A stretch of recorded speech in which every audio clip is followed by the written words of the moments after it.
Good afternoon. It's Tuesday, the 27th of September 2016, just after 1 o'clock. Welcome to UK Column News. I'm your host, Brian Garish. With me in the studio, Mike Robinson. And we are going to be joined by David Ellis. David Ellis. Thank you, Mike. Small pause there. Sorry, David. David Ellis from Strategic Defence Initiatives. I'll just say the weather's overcast. And a little bit grey, a little bit chilly, a little bit rainy in some places. But we've got more important things to talk about because we've got some extraordinary information starting to come together about what is going on in UK and also overseas. And what is the network between it all? Well, it comes down to money. Yeah, so let's start off with Merrill Lynch. Now, $12.5 million is a pretty small fine in the greater scheme of things. Some of the fines that we've seen will be coming on to Deutsche Bank in a second are significantly larger than that. But there are a couple of interesting aspects to this story because they have been fined $12.5 million by the SEC in the United States for what are described as mini flash crashes. So they've agreed to pay this amount to settle these allegations. They have not admitted any wrongdoing, but they're saying that, or the SEC is saying that Merrill Lynch failed to stop 15 large trades that they say caused Google, Diageo, and other stocks to crash between 2012 and 2014. And one example that they gave was a Merrill trader who entered an order to sell 381,020 shares using an algorithm which was intended for a different order. And of course, what's being highlighted here is algorithmic trading and how traders are putting orders into the markets which are then handed over to a computer algorithm, in many cases trading very fast. And so human beings don't have time or the ability to see exactly what's going on. So that order that the SEC gave as an example was 483% of the normal average daily trading volumes, which of course moved the markets. Merrill Lynch saying that nobody lost any money as a result of that. But the interesting aspect of this is that the SEC has for a number of years had stops in place to make sure that if this type of activity goes on, that if trading starts going out of certain bounds, that trading gets rolled back and stopped. That's kind of a plunge protection situation going on there. Automated, of course. People have been writing about the dangers of this kind of fast-paced algorithmic trading. I mean, it's getting to the point that these high-volume trading operations are moving physical infrastructure closer to the exchange just to shave a few milliseconds off the trading time so they can try to get in before other people do. It's dangerous, and Merrill Lynch been fined for it in this case. Can I just comment on that, Mike? Interesting, we've got trading by machines, and you've reported on the rise of computers generating news stories. So we're living in the bizarre world of the machine trade, and who reports on it? Another machine. Absolutely. But even the machines can't avoid reporting Deutsche Bank at the moment. So here we go. Deutsche Bank shares taking a fresh hit, according to the Financial Times. 7% lost yesterday, another 3% or so down today, and down.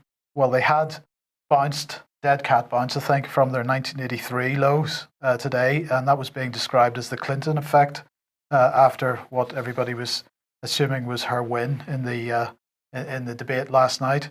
But of course, it didn't take long for people to wise up, and they started to come back down again. So what we've got is a bank which is absolutely crashing, and the German government saying that they will not bail it out,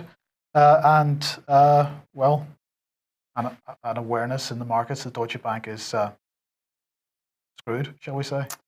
Interesting, isn't it? And of course, another bank, Lehman was one, but another bank thoroughly recommended as a role model for leaders in society by political charity Common Purpose. School children invited to take part in events with Deutsche Bank on the basis that these bankers are the people we should be following to lead us over the rainbow into the new world. And now we've got another one bankrupt. I don't suppose we'll be hearing from Julia Middleton, the Chief Executive of Common Purpose, on the loss of another German bank. No. Theo, I think we've lost David. If we could see if we can get it back. But in the meantime, let's have a look at this. Now, this is a couple of weeks old, this story. This is Royal Bank of Scotland, and the fact that companies that were asset stripped by Royal Bank of Scotland are attempting to go after the regulator, which is the Financial Conduct Authority. Now, the article here in the Times saying hundreds of businesses are threatening the city regulator with legal action because of delays to a long-awaited report into the activities of the Royal Bank of Scotland's restructuring unit. Lawyers acting for more than 400 companies which claim they were mistreated by RBS's global restructuring group have written to the Financial Conduct Authority saying that they plan to launch a judicial review into the handling of this issue. Now, as I say, this article was reported a couple of weeks ago. Why am I bringing this up just at the moment? Well, tomorrow in this news slot, because Brian and I will be in Scotland, I'm going to be playing out a never before seen interview with a gentleman called Colm Canning, who's an ex-Ulster Bank senior manager. Ulster Bank, of course, part of RBS, and he left Ulster Bank because he was not willing to take part in the asset stripping that was going on around GRG, the Global Restructuring Group. He was involved in the writing of the Tomlinson report, and that then led to the FCA running this investigation, which has completely failed in the last 2 years to say anything further about what was going on with RBS. And so hopefully that means that we're going to see, with this pressure building, some movement on this. But in the meantime, we're going to add our pressure by playing out the interview that we did a few weeks ago with Colm. And an excellent interview it is. Another extraordinary story of sheer corruption in the banking industry and the effect, of course, it has on businesses, which is one of the key points that he makes. Yes. Now, I was trawling the government websites as I do of a morning, and I came across this little story. UK government's anti-corruption support to Sierra Leone. And at first glance, it doesn't seem like much of a story, but let's just go through it and explain why I was interested in it at the end of the day. It says UK government's anti-corruption support to Sierra Leone, Pay No Bribe is an innovative reporting platform where citizens can anonymously report incidents of petty corruption and bribery. Citizens can register an incident by calling a hotline phone number, and they can also report on the website, or they can use a mobile application. And the recorded data will allow the government of Sierra Leone to monitor public sector corruption trends and use quantitative evidence to design more effective anti-corruption policies and processes. So, you might say that Sierra Leone is potential corruption problem there. This is a step in the right direction, perhaps, but why was I particularly interested in it? Well, it was because of this. Counting the Pennies, a report just out today by Transparency International UK. And what are they saying? They're saying that secrecy behind the UK's public spending is protecting, or could be protecting, corruption in the UK. I can't imagine there's any corruption. I shouldn't think there's any corruption at all in UK, Mike. No, really. Indeed. So the report states that, gives an example of the borough of Hackney, £14 million invested in projects, but documents so heavily redacted that it wasn't possible to tell who was receiving or the cash, who was spending the money. They found that procedures were opaque. They found that when data was available and accessible through Freedom of Information, for example, that the data was presented in such a complex way that they said it defied analysis. And they highlighted that 81,057 different column names used by public authorities to describe the money they've spent. So it's impossible to know, impossible to actually follow this money through. They say that they analysed £2.3 trillion of publicly available transactions made by national and local government between 2011 and 2015. And they concluded that the UK has, in theory, one of the most open governments in the world, but the system is not working properly in practice. Well, I'm going to say the government has no such thing. The 81,057 column names. This is not accidental. This is deliberate obfuscation. It allows the government to say, oh, we're being transparent. But in fact, what they're doing is swamping us with so much data that it's impossible to actually follow the money, as it were. Brian, I think Transparency International, if they'd been paying any attention to us, for example, the presentation you gave on corruption in Cornwall, I think it was called In Cornwall Unconcerned, describes exactly this type of corruption and money disappearing to pay for things like weddings. And recording studios that didn't exist. Cornwall is a classic example of the EU taking control by injecting money, which was then not accounted for. And what did that do? Well, the person controlling the purse string controls the policy. That's the first thing it did. And then by allowing the corruption to flourish, as took place in Sheffield, as one particular case, millions of pounds disappeared in that city, but Cornwall was the same. People caught up in the corruption were then owned. They could be controlled or blackmailed. And 320 million was the start of the money going into Cornwall. Similar big sums of money going into Plymouth on a regular basis, and with it followed a trail of corruption. I haven't, despite living in Plymouth, I haven't spent too much time in Cornwall, but any time I'm there, I'm just amazed at how run down it is in many places, despite all these hundreds of millions of pounds of European and other money going in. So you just ask the question, where has it all gone? It was all frittered away on little projects that were never going to do anything to help revitalise Cornwall. But let's remember, of course, it was the EU that smashed Cornwall apart by destroying fishing and farming, the two key industries, which traditional industries of Cornwall. Well, if we mention open government, then of course we need to talk about the Freedom of Information Act, and the man who regretted bringing that act in is none other than Tony Blair. But what's he been saying? Well, he's decided that the suffering of British troops is a good idea, is a good opportunity for him to make hay for himself. So he's been commenting on the intended trial of British soldiers for so-called failings, atrocities in Iraq and other places. He had this to say: "I do not think this process should ever have been put in place. I am very sorry that our soldiers and their families have been put through this ordeal." He says, "Our armed forces gave extraordinary service in both Iraq and Afghanistan, and this type of investigation simply makes their job harder to do." Sorry, there's a typo there. I don't think this process should ever have been put in place. Well, what can we say? We just remember that this gentleman here is the man who created it. So we thought probably what he was thinking was that my real cynical agenda here is to stick up for the troops so that people forget I am the man who created the unlawful war, death and destruction in Iraq, and thus ultimately created this mess for the troops in the first place. I did actually produce this particular graphic yesterday, and I was interested to see that the Daily Mail seemed to have already picked up on this and said the sheer hypocrisy of this man is vile. I don't think there's any other word for it. But yes, Tony Blair was the man who said he deeply regretted bringing in the Freedom of Information Act because, of course, it allowed an educated public to start to see the fraud and corruption that was endemic in his government.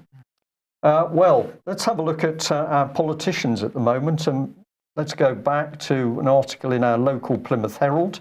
Plymouth high-faced poets and politicians share their New Year's resolutions. So this is back to January 2016. And we better bring in the priority of our local MPs, because here he is, Mr. Hedgehog, Oliver Colville. He started the year saying his priority was hedgehogs, and he's certainly still on hedgehogs. So I don't think we should be surprised if we see nothing is working in the country at the moment. But presumably the little hedgehogs are doing okay. Well, we're bringing another man. This is Gary Streeter, and I'm going to thank the gentleman who sent me this article from a local paper. A word from your MP is only certainty left, death and taxes. Well, this is Mr. Streeter. He also featured in this article. He's a very big Christian, apparently, looking very sweet in this picture. And this is in the garden of his local mansion in Plymouth. So no small semis for Mr. Streeter. He's certainly extremely well endowed in the dwelling region. So if we have a look at the article, it's quite remarkable because he said he's got constituency, people in the constituency coming to him talking about all sorts of nutty ideas, and he considered them to be untrue. For instance, that there's a secret Tory plan to privatise the NHS. Well, all the information that we're getting at the moment is that the NHS is virtually privatised. So either this man is blind or incompetent or something else is going on. Well, happily, Mr. Streeter explains for us what's going on. So let's have a look at the rest of the article. Each of us must decide for ourselves our own version of truth. So Mr. Streeter doesn't think, as a Christian, there's any truth. We just simply look out of the window and decide what version we think is correct, and then we can run our lives. Well, if that's what Mr. Streeter thinks, it's clearly what David Cameron thought, or Tony Blair, or Gordon Brown. So we are back on the fact that we've got some extremely dangerous men and women running the country, and we shouldn't be surprised if there is no truth left at all. Phenomenal eyes he's got in that picture, Mike. Do you think? Well, let's remember that Gary Streeter is the very MP that defended this man, and Brooks Newmark has been back in the mainstream press because he's trying to get all of the pictures showing him, I think the word is in the nuddy, removed. And the Daily Mail had picked up on the fact that whilst Brooks Newmark was busy flaunting his beer belly over the mainstream press, his daughter is showing rather more. And the point was hypocrisy in the family. But let's remember that the very same Brooks Newmark thought that he was the man who should sit in a suit judging President Assad. And of course, what did he want? He was calling for the arming of terrorists to achieve regime change in Syria. So there you have it. You have local Tory MP Gary Streeter, who doesn't believe the truth exists, and he's happy to stick up for a man who has, well, made a fool of himself, made a fool of the British nation, and is the man who was very keen to arm terrorists. And as we'll be seeing later in the news, those terrorists are now, of course, utterly destroying civilian targets in Syria. Well, we're just bringing a quick ad. Tonight in Glastonbury, there is Assert the Rule of Law. This is part of the initiative by the British Constitution Group to get people thinking about what is actually happening in the UK. We have lost the rule of law, and we need to start steps to regain it. And a reminder as well, November the 19th, the British Constitution Group's got a full meeting in Winchester on the same subject, reasserting the rule of law. Tickets are now available through the website at £10 each. That is a reduction for tickets sold in advance. It will be £20 on the door if you turn up on the day. Very important event, and some really excellent speakers, including the banker Colin Canning that Mike has just mentioned. We're in very, very serious times, Mike, as we're about to hear with European security. Indeed. So Michael Fallon here, Sir Michael Fallon. Indeed, Sir. no less. Sir Michael Fallon, he is over in Bratislava. Now, of course, we just had an EU meeting over in Bratislava. We were having another one yesterday and today, and this is an informal defence ministers meeting. So this is him meeting his German counterpart, Ursula von der Leyen. Well, what are they talking about?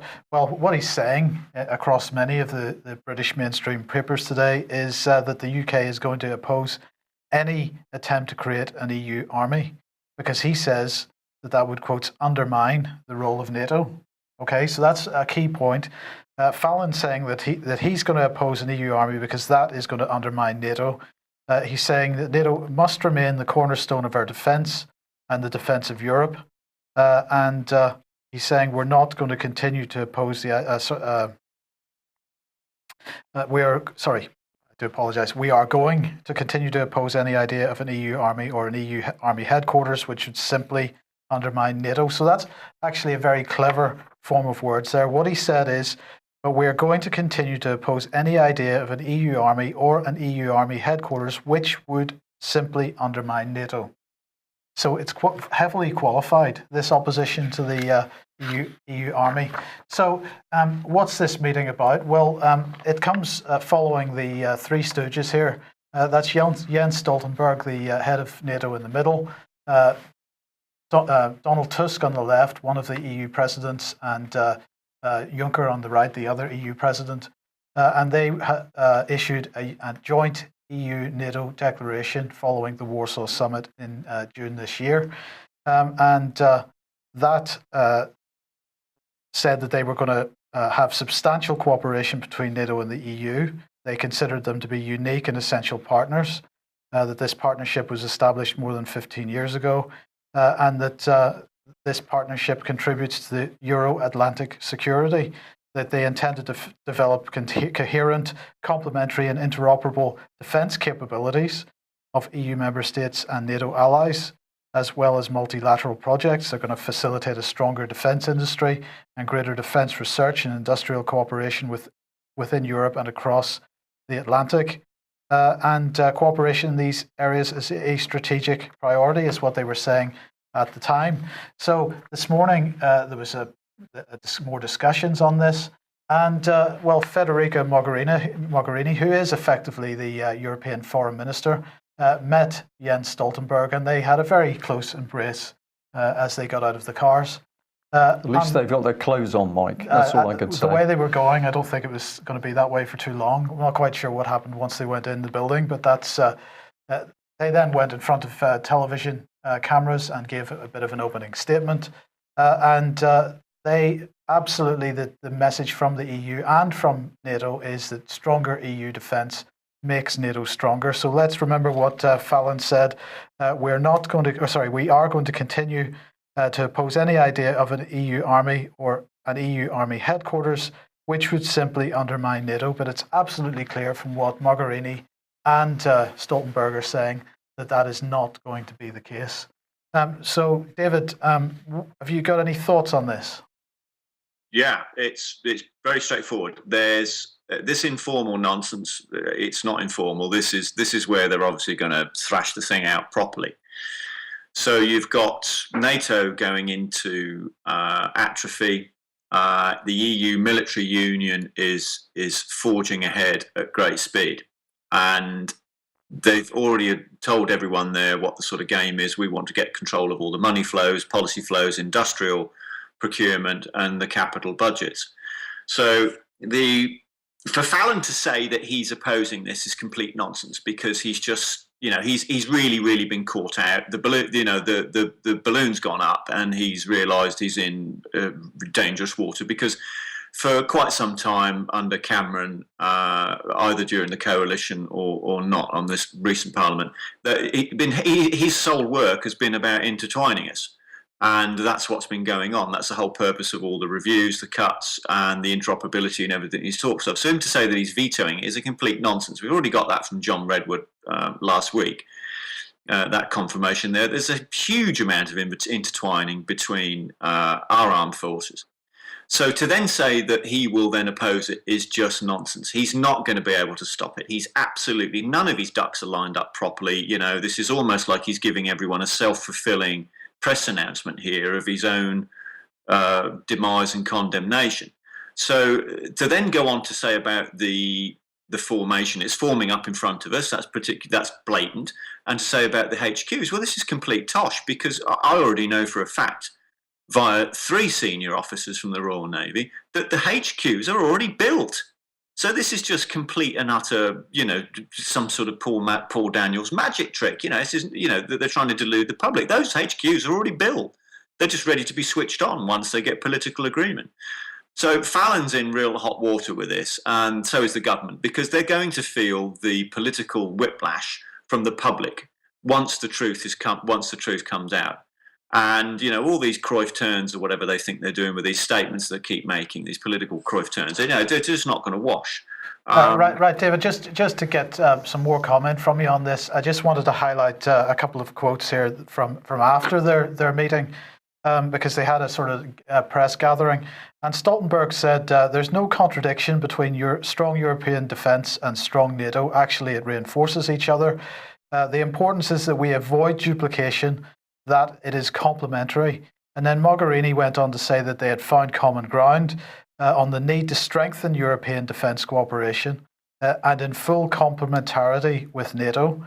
And she said that following the agreement that we've just talked about in Warsaw in July, she said that with no duplications, with mutually reinforcing our work. So this looks like they're taking this model that they've had across Europe with the strategic defence reviews and making sure that there's no overlap in capability. And it looks like what they've agreed is to draw that out NATO-wide and not just Europe-wide. Completely, yeah. I mean, this no overlapping is the language of basically what will happen is the EU military union, aka EU army, will go to the fore. That's what it means. You know, it won't overlap because the EU will be in charge. They'll be in charge of the money, and they'll be in charge of policy, and they'll be in charge of everything, all the way down to the troops at the front in their royal blue outfits with their golden stars. That's the reality. They have to. You know, in order to support the euro that's failed, this has to happen. And all of our politicians are completely behind the curve on it. You know, it's not as if we haven't sent enough warnings out over the last 2 or 3 years on this. And none of them are listening. They're all busily standing, watching the EU amass Parliament's own funeral pyre. So do you think they are actually behind the curve, or is this just some public front that they're putting up? There's probably a bit of both, and I'm definitely with Rod Atkinson on this. That these other factions are making hay here because there's so much ineptitude in Parliament. So there will be a tiny few that are complicit, but the majority of them will just be completely inept. Okay, well, I'd just like to highlight an article that you've written up on the UK Column website at the moment. EU military union is budgetary union. Just give us a brief overview. There's a very simple recipe here. The draftsmen in the middle of World War II and at the end of World War II at the Bank of International Settlements that wanted to stabilise economic growth and economic stability in the Eurozone wanted unification, and they've wanted it perhaps for a century. And out of that, the master plan was currency union. Okay, tick, done that. We've got the euro. The second key component was military union.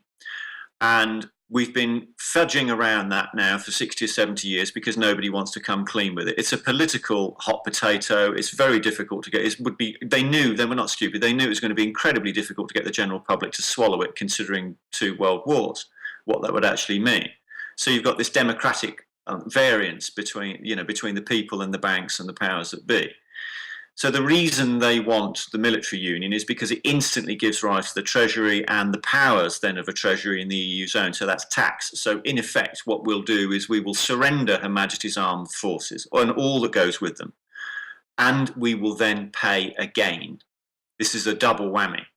So at that point, we no longer become a state because we don't have power, or neither does anybody in Europe. They don't have control of their own military. It then becomes a state, and it's a state of tyranny. It's a dictatorship because it's run by an unelected commission. So those are the component forms, and all of the mechanics and inner workings thereof we sort of go through within the article as to why that's important to get control of the money. It's the money that's the key, and they want to prop up the euro because it's failed quite clearly. Okay, David, thank you very much for that. Well, we know that British military equipment has been absolutely decimated by successive governments. And David Cameron doing that dirty deal of the 50-year pact with the French. He's then got rid of our aircraft carriers. He's got rid of the maritime patrol aircraft and the Royal Navy at the moment, in particular, in a pitiful state. But what we're also seeing is a massive attack on the men and women in the services. Now, how's this being done? Well, this is part of it. So we'll bring in the Telegraph here, which is back on this subject about British troops facing mass criminal investigations over Taliban claims. And they have set up a whole operation for this. The mod established Operation Northmoor, headquarter at RAF St Morgan near Newquay in February this year. and it's reported that some staff from the National Crime Agency, Britain's equivalent to the FBI, have also been seconded to the project. So this is Operation Northmoor. It includes the private company Red Snapper that was providing, of course, legal teams. But let's think this through. If people know that if they dare to volunteer for the armed forces, they're put into a combat zone overseas, they do something wrong, or indeed they do nothing wrong, but somebody accuses them of wrongdoing, the next thing is they're up on criminal charges. And like Sergeant Alexander Blackman, they can then end up in prison for years. So by making a public trial of troops, what we're actually doing at this stage is undermining confidence in the British Armed Forces. So people are not going to join, and so the already poor recruiting is going to drop further.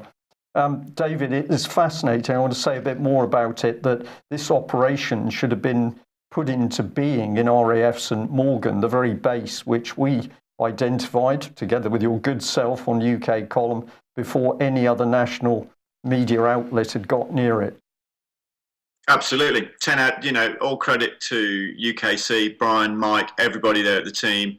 And I need to probably give a few people my end a bit of credit here, all the servicemen, all the officers, junior officers and senior officers that have assisted us with this over the last few years. We wouldn't have got to where we are now with the unraveling of this and the revelations and the point of revelation that we're at now. With regard to this pincer move that we're seeing, this is the absolute wanton planned destruction of Her Majesty's Armed Services. So we're selling off the major assets at one end well short. And this is deliberate. This is by design, by their own admissions. And at the other end, we are going to criminalise and lock up our own service personnel. So what we're doing, we're destroying the brand. What they're doing, they're destroying the brand of Her Majesty's Armed Services. So they will discredit, prevent any recruitment. Who the hell in their right mind is going to want to join this? No one. And that's by design, because the new brand has got to come in. And the new brand is EU military, not Her Majesty's. You know, we are now at the point of no return. Unless there is a standing to, there will not be a British Armed Services. It's as simple as that. David, I couldn't agree more. And of course, we also have to add for that, why do we need our armed forces? Well, it's obviously not just to protect us from overseas external threats to the UK. It's also to defend ourselves should we end up with a criminal government which is hell-bent on tyranny. But let's remind ourselves the evidence has been there for what's happening for some time. This is an Express article some weeks ago. EU army will happen and it will weaken British defences, warns a retired colonel. And this is the gentleman, Colonel Kemp. He was prepared to stand up and say what was coming. Where are we now? Well, we've got treason and lies from our own government, because as you've already said, the EU military dictatorship is formed and can be activated in inside 24 hours. We now know that that is capable of subsuming the British Armed Forces, and the integration continues despite Brexit. So if we just remind our viewers, this was the original article we had on the 27th of April 2016. And we basically announced the fact that the EU military headquarters had been set up in RAF St Morgan. And we also said that David Cameron was deceiving the public because there'd been no public debate on this or public announcement. And this is a dangerous situation, because if our own government was to create violence on the streets, then you could bring in the military onto the streets, except it wouldn't be British military. What would be happening would be your EU forces coming in. And at the time we made this report in April, of course, what was happening was massive joint exercises with the French, British Army and the French Army exercising. And the French already had their command and control troops in Newquay. Now we know that same base is going to be used as the centre to try British troops who've put their lives on the line overseas. outrageous is the best I can do on this one, but the evidence is all in front of us at the moment. How do we get this information out to the wider public? Do you think, David, do we need to do more? Do we need to get in amongst the veterans associations in order to get this information through to them? Yes, absolutely. Everyone, regardless of your, what you're doing is in terms of your job or your background, everyone has got to get behind this. You've got to pressure to literally in a face-to-face fashion with your MP. You've got to disseminate this information to anybody that you know within your area that's service or ex-service, because the time is drawing near. And I just can't stress enough how important this is, that everybody gets this out into the open and talks about it. It is vital. Yeah. Well, you mentioned Rodney Atkinson, so we'll bring him up on screen, because on his site, a really excellent article hitting exactly the same spot, that we're talking Brexit, but actually, as far as the military is concerned, the opposite applies. The military is being locked ever deeper into the procurement system with the European Union, the sharing of weapons systems, and ultimately joint operations. So very dangerous stuff. Meanwhile, of course, the government is busy ramping up the threat, or apparent threat, from Russia. Russia Today picking up on it, and here we've got one of the headlines: NATO is reviewing nuclear playbook to deter terrible attacks by Russia. This is according to the Pentagon chief. This is a very good article. Encourage people to go and read it. But America ramping up the rhetoric in order to cover the aggressive action that's been carried out, particularly by the US and the UK in Eastern Europe. But if you have a look at what the US Department of Defense is tweeting out, they're really going for it. America's nuclear deterrence is the bedrock of our security and the highest priority mission. They're also saying that we need to invest in deterrence, but we've also got to keep investing in our people. So the Americans here are ramming it home that it's that nasty Russia that's causing the problem, and presumably the Americans don't want to talk about what's happening in Syria. Well, we better just bring in the latest and greatest F-35, because yet another one has caught fire. So let's remember that this is the type of aircraft that's eventually going to come into or one of the variants is going to come into the UK Armed Forces. So we've got crumbling crumbling airframe. We've got engine fires now coming in with this aircraft. It seems to me that this particular aircraft is less than, what do we say, A1. So this it had this engine fire because it got a breath of wind up its backside, Brian, and you've got to ask on an aircraft carrier. This is supposed to be You do get a bit of wind at sea, apparently. This is supposed to be able to operate in dodgy conditions. Well, clearly it can't. Well, presumably we'll just restrict the carriers to operate in cold water and calm days. So we're making light of it, but this is serious stuff. Who is manipulating behind the scenes? Well, let's bring in Prince Charles, because we had an excellent article sent to us here, Strategic Culture. Prince Charles is to strengthen ties with Gulf dictators. November will be visits by Charles and Camilla, which will help strengthen the UK's warm bilateral relations with key partners Bahrain, Oman and United Arab Emirates. And what are we going to? We just come on to this one here. You'll see where this leads in a minute. But we've got the NHS. Well, what's the connection? Well, basically, the NHS has appointed a new director of leadership development, and they're going to be leading within the NHS Leadership Academy. So we're switching from defence to NHS. Stay with me. Let's have a look at the man. We've got Stephen. He's joining after a long career in the Royal Marines, where he worked as a leadership practitioner in operational roles around the world as part of a strategy team in the Ministry of Defence, most recently working to drive change and improvement in the command, leadership and management behaviours of the Army and Royal Navy. Some interesting language there, David. This man who's been changing military behaviour is now going to be helping out in the NHS. And what is the NHS up to?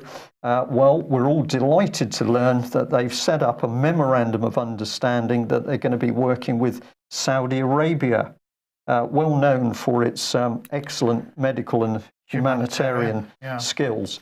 So we've got a mixture of very dubious military-trained leadership people now working within the NHS, which is itself developing memorandums of understanding to sell our NHS medical expertise, Staffordshire Hospital presumably, through to Saudi Arabia. This is almost humorous, David, but it's not. There is something deeply sinister going on here, that people who are involved in leadership, and by this we're talking reframing, behavioural change, are mixing military roles with what's happening in the NHS, with memorandums of understanding of very, very, what's the word for Saudi? I'm going to say dangerous overseas states. What do you make of this? Yeah, as soon as you see this change management, and this kind of language, it's alarm bells, alert code 5, isn't it? You know, this is absolutely what we don't want. This is completely the other thing, and you know, on a military sense, you know, the reason they keep talking about change and using all this perverse language is because they need to get rid of Her Majesty's Armed Services and all that goes with it, because we need to change to EU military union, EU Army, EU Navy, EU Air Force. And I don't doubt, looking at this, that there is exactly the same workings going on with the NHS. It'd be exactly the same model and workings. Yeah. Well, we'll follow his trip through. Let's bring Prince Charles back on screen, if we may. And we've got here that the Saudi foreign minister has already hinted that Britain could have a free trade agreement. This is for you, Mike. Mm-hmm. I thought you'd be interested in this, with the 6 GCC countries: Bahrain, Kuwait, Oman, Qatar, Saudi Arabia, and the UAE. So what's Charles up to? Well, he's smoothing the path for weapons sales, of course. But what the press are not talking about in UK is what albab.com is talking about, which is that there's been great criticism of UK arms sales to Saudi within Parliament. Parliamentary committee says it was not happy, and that has unleashed some dirty deals. They said the weight of evidence of violations of the international humanitarian law by the Saudi-led coalition in Yemen is now so great that it's very difficult to continue to support Saudi Arabia while maintaining the credibility of our arms licensing regime. But just the sorts of people you want to link together with the NHS, of course, Mike. Mm-hmm. So this man popped up, Crispin Blunt, MP. He basically walked out of a meeting so that that committee virtually collapsed. And when he was challenged about this on the BBC, very rare that I give the BBC any credit, but I am in this occasion, because they pressed him as to what happened, but he didn't want to say. But this Tory is desperate to help preserve the arms deals with the Saudis. When I went researching him, I quickly came to David Halpin's website, where there is an interesting letter where David Halpin has challenged this gentleman himself on what he believes in, particularly in relation to the Middle East. And I would encourage our viewers today to go to David Halpin's website to read what he says himself. The title there's The Voyage to Gaza, if you want to search for it. Yeah, The Voyage to Gaza, thank you. So this is extraordinary stuff, Mike. We've got the Yemen being smashed to pieces. We've got people pointing a finger at Saudi and other Middle Eastern countries on their appalling human rights records, but we're selling the arms and we're teaming up through the NHS. Absolutely. Now, of course, the rhetoric from the United States with regard to Assad and Russia's cooperation in Syria is reaching fever pitch. And if there's any truth in this headline from Sputnik, it's going to be a bit difficult for them because Sputnik here reporting that the Damascus government has an audio recording of ISIS radio transmissions with the US military before the US military bombed the Syrian army last Monday. So this article hadn't heard these audio clips yet.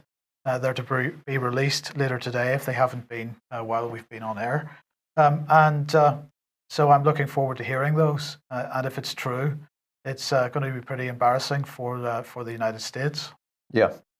Well, David, we'll bring you back in just a second, but let's follow through on this because another article from Russia Today, which I encourage people to go and read, is basically giving publicity to an interview that was done by a German journalist with one of the al-Nusra commanders, Abu al-Ez. And in the interview, this is some of the things that the al-Nusra commander says. Yes, the US supports the opposition in Syria, but not directly. They support the countries that support us. But we're not yet satisfied with this support. We need more sophisticated weapons.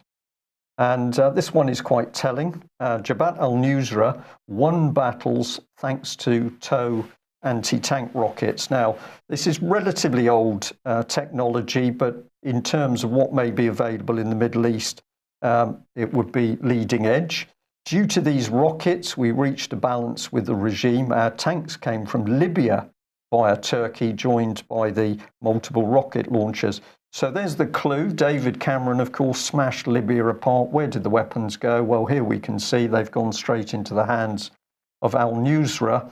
And he goes on to say this: when Jabhat al-Nusra was besieged, we had officers from Turkey, Qatar, Saudi Arabia, Israel and America here, experts in the use of satellites, rockets, reconnaissance and thermal security cameras.